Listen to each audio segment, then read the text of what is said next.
Septuaginta tem o livro de Enoque? Tem. São 47 livros. E o Antigo Testamento é a Septuaginta menos o livro de Enoque. Detalhe, né? Pois é. Então, assim, eu, na época de Agostinho de Hipona... Não foi Agostinho? Você acha que tirou? Não. Foi o Jerônimo? Nem chegou. É porque ele já não existia mais. Tá. E, de alguma forma, algum processo histórico que a gente não conhece, sumiu.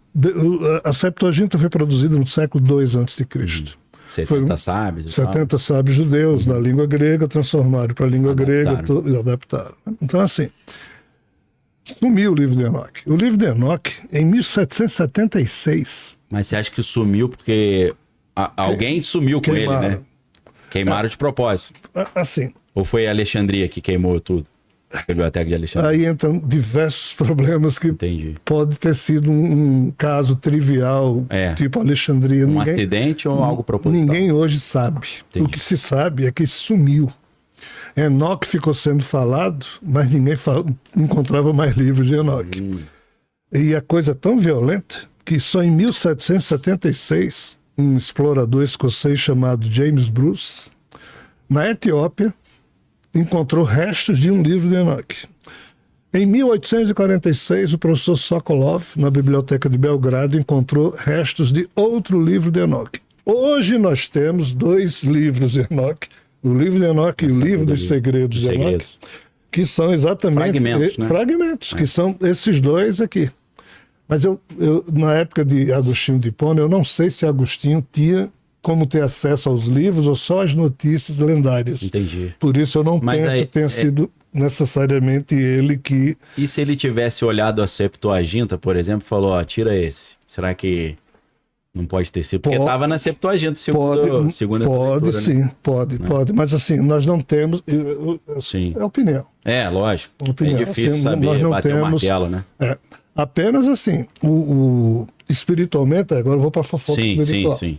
O que na espiritualidade se comenta é que o livro de Enoque foi retirado. Por quê? Porque na análise de 4 cardeais ou padres da igreja na época, né, entre eles Santo Anastácio, Enoque terminava aparecendo no Antigo Testamento mais do que Jesus. Estava com mais crédito. Ou seja, Jesus era um mero personagem que estava cumprindo a agenda que foi anunciada por Enoque lá atrás. Entendi. Por quê? Enoque é o 7º patriarca, que é levado a conviver com Deus, retorna, dita para o seu filho Matusalém 366 livros, onde ele cita a questão de Jesus e a vinda do Messias depois. Então Jesus é anunciado por Enoque. E Enoque, entre aspas, pontuou mais a Bíblia, o Antigo Testamento, que é propriamente Jesus, porque Jesus só aparece depois que nasce. Então, assim, segundo Anastácio e outros, parece que eles tiraram isso, convencendo Jerônimo a tirar. Isso é mais um dado que me leva a pensar que ou Agostinho também fazia parte desse grupo, ou eu não saberia lhe dizer. Mas o que é que eu sei? Que em 376, Anastácio publicou lá junto com Damaso uma ordem, mandando o quê? Destruir todos os livros que fossem considerados gnósticos, que era a produção de Maria Madalena. Os monges do monastério de São Pacômio, lá no Egito, estavam traduzindo para o copta esses livros. Quando eles souberam disso, eles esconderam em Nag Hammadi o trabalho deles. Depois, né? Isso ficou desde o século IV até agora, no século XX, quando encontraram os manuscritos de Nag Hammadi, escondido. E assim, dos 13 rolos de papéis, 52 manuscritos que hoje existem, é o que sobrou, porque a turma que encontrou isso, que eram pastores beduínos, um frio louco lá no deserto, eles encontraram isso dentro de uma caverna e toda noite faziam uma fogueirinha. Aí, só no fim de semana, quando um deles foi a um vilarejo comprar comida, aí o cara lá da loja disse, como é que vocês estão aguentando esse frio? Não, a gente encontrou lá umas coisas e estamos queimando. Papiro, aí o dono da loja foi lá, comprou. Ou seja, isso que a gente tem hoje é o que o dono da loja comprou. É a sobra do churrasco lá. Sobra do churrasco. Das fogueirinhas. Então, assim, tinha coisas de Enoque aqui também. Ou seja, em vários momentos tem essa coisa de Enoque. E tem mais um detalhe. No livro de Enoque, que sobrou, há sim Exatamente, esse relato de que Enoque fala, de que quando ele era levado para o primeiro céu, segundo céu, ele viu vários tipos de anjos, já que a gente está falando de anjos, né? Exato. Vários tipos de anjos presos por ordem de Javé, por ordem de Deus. E o pior, quando Enoque vai sendo levado em cada céu, os anjos dizem: Enoque, interceda por nós junto a Deus. Aí Enoque dizia: mas vocês são anjos, como é que vocês estão pedindo a um humano? Olha bem a história, para um humano interceder junto a Deus por vocês, tem alguma coisa errada aqui nessa... Mas é isso que o livro de Enoque mostra. E mostra também alguns anjos conversando com Enoque, e Enoque termina traduzindo isso nesses livros, tipo Gabriel e Rafael conversando. Mas você não acha que foi muito dura a decisão de Javé de deixar aqueles anjos presos até o fim da eternidade, coisa que vale? E assim, aqui temos um problema, porque o pai de Enoque foi Jared.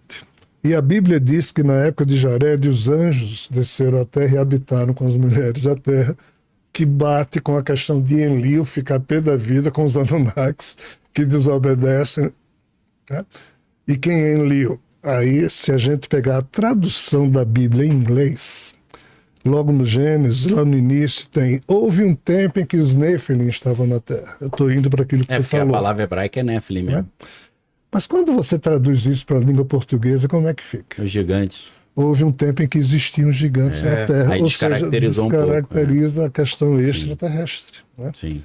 Então, assim, Enoque falou dos Nephilim. Sim. De anjos, e falou de outros tipos de anjos, mas como isso sumiu, nós perdemos a referência correta. Então não dá para a gente saber com certeza muita coisa. Eu vou levantar uma tese aqui interessante. Tem um cara chamado Chris Thomas, ele não é cristão não, ele é meio ufólogo, esotérico. E ele escreveu um livro, não me lembro exatamente o nome do livro, que ele diz, eu estou puxando aqui que você falou a data de 1776. Ele diz que em 1776, alguns alienígenas conseguiram acessar a Terra ou a nossa dimensão, e eles chegaram aqui na Terra e montaram um plano de criar uma narrativa de que eles são os criadores dos seres humanos, para que eles no futuro consigam governar a Terra e subjugar os humanos. Só que para isso eles perceberam que eles teriam que alterar o registro fóssil e arqueológico e tal. Então eles voltaram no tempo, criaram aquelas tábuas cuneiformes que o Zacarias Sitchin escreve, e eles se colocaram como esses criadores da humanidade. Só que aí eles perceberam que, independente dessa fraude que eles fizeram, dizendo que eles são os criadores e não o Javé, eles teriam que alterar o registro acástico. Porque quem tem a espiritualidade poderia ler a história real no registro e ver que o que está ali nos materiais é forjado. E seria por isso... E a única maneira de fazer essa alteração do registro acástico seria por meio da Arca da Aliança. Então foi por isso que Deus sumiu com a Arca da Aliança para que não fosse alterado esse registro acástico. Então eles não conseguiram alterar e estão continuamente procurando. Seria esse um dos motivos pelo qual Hitler também estava procurando, teria uma relação com isso. E ele diz que esses seres que ele chama de vilões, né, que parece vilão em português, né, V-E-L-O-N, vilão.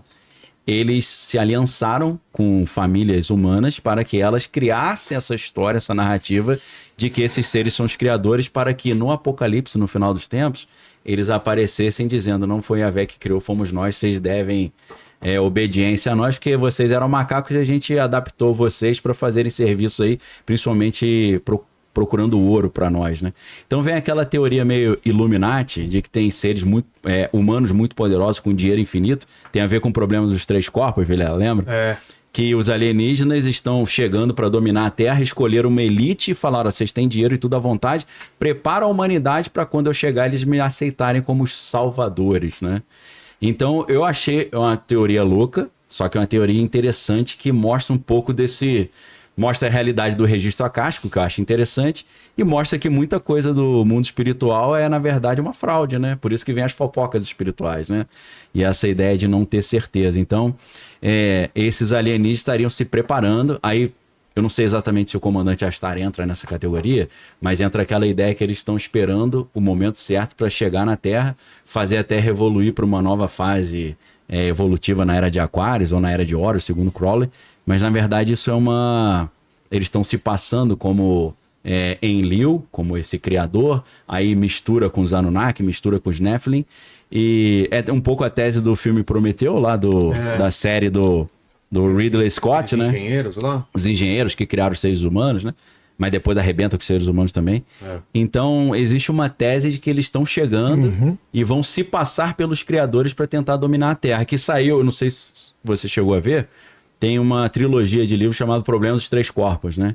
Vai um pouco nessa linha, né? De que... Delicioso. Tem até uma história muito interessante ali de que os seres humanos estão desenvolvendo ciência ao ponto de lutar com eles.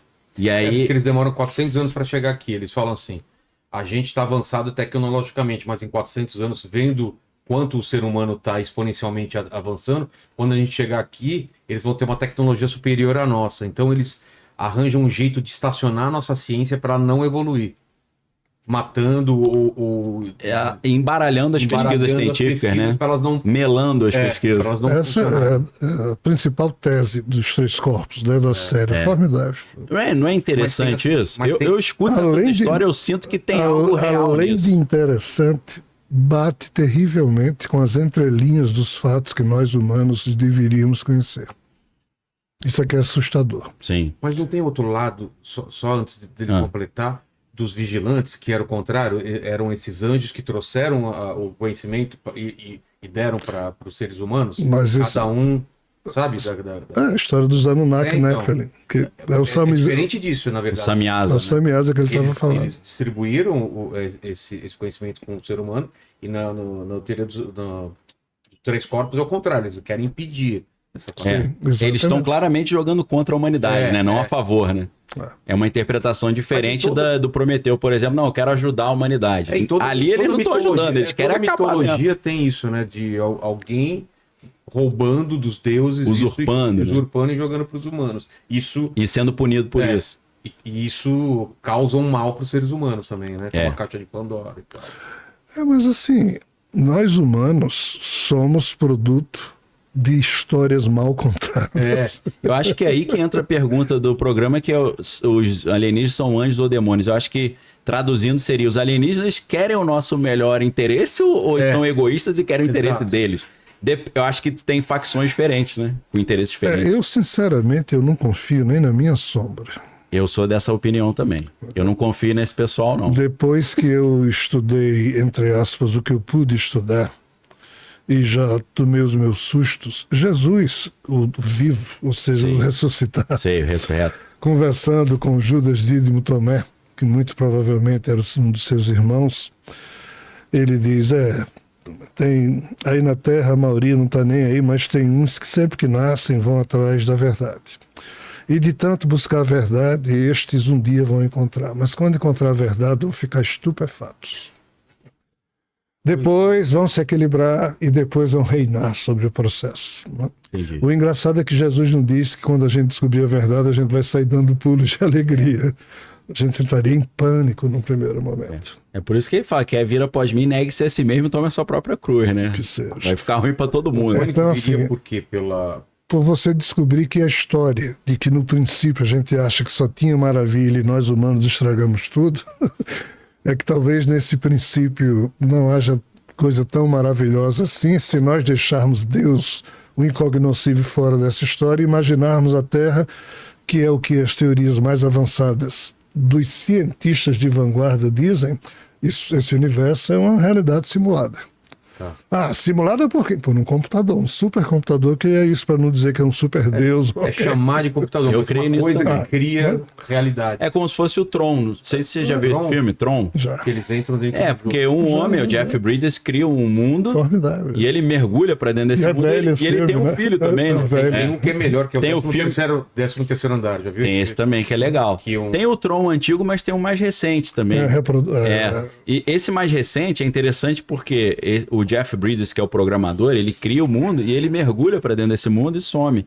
E o filho dele vai lá procurá-lo. Só que ele cria um clone dele, que é o Clu, que é uma cópia dele, uma inteligência artificial que tem aversão ao erro e aversão à imperfeição. Então, tudo que é imperfeito, ele destrói. E aí, o criador, que seria o Yahvé nessa história, o filho vem trazer de volta o Jeff Bridges pra Terra, pro mundo original. Só que o Clu, que seria o Lúcifer, dentro dessa comparação, ele quer vir pra Terra também. E aí o criador fala, ele não pode ir pra Terra, porque a Terra é muito imperfeita. E eu programei ele pra ter ódio à imperfeição. Se ele vier pra Terra, ele vai destruir o planeta Terra. Então, uma teoria interessante, né? Muito. É interessante. Mas voltando ao que a gente estava falando, né? O que é que nós humanos poderíamos já saber hoje, que talvez que ainda não sabemos, né? Estupefato também. Então, assim, quando a gente descobrir o que é que está por trás de todo esse isolamento planetário a que a Terra está submetida, e que Jesus, quando disse, eu volto, mas virei na minha forma celestial, eu chamo isso de reintegração cósmica, que é você retirar a Terra do isolamento e voltar a inseri-la no circuito da convivência cósmica, né? Então, assim, aqui a gente vai tomar susto atrás de susto, porque a gente vai descobrir se os alienígenas são anjos ou demônios, ainda que lá no século II em Alexandria, na época em que os sábios, 70 sábios judeus produziram a Septuaginta, até aqui existia anjo bom, anjo ruim, demônio bom, demônio ruim, Deus bom, Deus ruim, ser humano bom, ser humano ruim. A partir do século II é que alguém definiu que anjo era bom e demônio era ruim. Então a gente também tem que tomar cuidado com o título do nosso bate-papo. Exato. Para chamar a atenção. Induzir o erro também. Isso, chamar a atenção de quem nos escuta, de que tudo isso depende do conceito que a gente fizer de anjo e de demônio. Sim. Porque lá atrás tinham demônios maravilhosos, como um Prometeu, que é da raça titã, que roubou o longe visível, infatigável fogo de oca férula para entregar aos humanos. Fez não passar frio, né? Não tinha pelo. E também para despertar o fogo do metal. Que é essa, né? Então, assim, esses demos... Foi castigado porque teria dado a racionalidade aos humanos sob uma certa ótica de análise desse fogo de Prometeu. Como a serpente foi castigada. Então, assim, alguém está financiando o progresso da raça humana e seguramente não é Javé, já que ele ficou pé da vida com o episódio de Eva. Então, é um alguém. Quem é esse alguém? Como a gente consegue identificar no nosso passado coisas que não apoiam a humanidade e outras forças que apoiam? Talvez fosse conveniente, não em cima do nome anjo ou demônio, mas nós termos o pressuposto lógico de que lá fora, para além das fronteiras do que nós humanos podemos entender, as forças múltiplas que existem, lá tem de tudo. É o mais prudente que eu acho que a gente pode estabelecer como sendo uma opinião. Agora, bom ou ruim, anjo é bom e demônio é ruim, a gente tem que tomar cuidado. O termo demônio não significa coisa ruim. O diabo, sim, mas diabo quem criou foi a Igreja Católica. De novo, para organizar melhor a questão da crença, e Clemente V decidiu transformar a cabeça de Bafomé no diabo, que hoje a gente...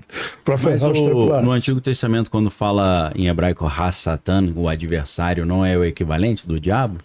Quando no livro de Jó, que é um livro antigo... É a interpretação. Se você pegar Ezequiel e Isaías, você tem as duas únicas referências à possível questão do anjo mau chamado Lúcifer. Sim. Entendido mas como Satã. Eu entendo que o Has-Satan, tanto no Antigo Testamento, ele é usado por Deus. Deus usa em vários momentos. É uma peça na mão dele. Deus chamou Satã e mandou ferrar com Jó. Então, para testar assim, Jó, né? Então não é novo, que você tem Deus aqui... Esse Deus eu queria distanciar dele, viu? Então, é aí que entra a questão que eu estava falando de filosofia moral, porque você pensa assim, Prometeu estava querendo o bem da humanidade, trazendo esse conhecimento. Lúcifer estava querendo o bem da humanidade, falando, pode comer o fruto da árvore do conhecimento do bem e do mal. Mas eu vejo essa bondade como aquele pai que chega para o filho e fala, pode fazer o que você quiser. Tem problema. Quer pegar... Você tem 15, 12 anos? Pega o meu carro e sai aí. Pai, posso pular daqui de cima desse prédio na piscina? Pode, vai lá, eu te amo. Eu acho que é um conceito de amor meio problemático. Eu acho interessante quando a Bíblia fala, eu repreendo aqueles a quem eu amo. Eu vejo como se fosse o mesmo problema da pedagogia hoje. Aquela pedagogia, não, deixa a criança fazer o que ela quiser, ela vai aprender dando cabeçada. Da outra pedagogia do Trivium e do Quadrivium que fala, não, tem o certo e tem o errado. Eu comparo a vida humana à obra de Goethe, quando ele usa Fausto como principal protagonista. E Fausto né? Queria só entender o que era a vida e viu que olhando só para a vida não ia descobrir, resolveu estudar os mistérios da vida e se defronta com Mefistófeles. E Mefistófeles diz, eu sou quem manda aqui, mas eu sou um cara legal, eu vou lhe dar conhecimento, mas eu quero que você se sujeite a mim. Eu vou lhe dar uma vida longa, eu quero que você se sujeite, e vou lhe dar o meu amor, mas eu quero que você se renda a mim. Então, assim, eternamente a gente vai ficar olhando para a figura bíblica e dizendo até que ponto esse cara, de fato, quis nos educar ou ele só sabia amar os humanos se estes se deixassem subjugar e por isso ele ficou pé da vida com Adão e Eva e por isso ele promoveu a vinda de Jesus para resgatar os humanos para o controle de Javé. Até que ponto isso é doentio, até que ponto isso é amoroso? É o desafio que todos nós temos. Eu vejo assim, aquela mesma tese que na Revolução Francesa eles falavam, liberdade, igualdade e fraternidade. Mas quem não concordava, eles arrancavam a cabeça na guilhotina. Eu vejo a doutrina do Prometeu meio assim, né?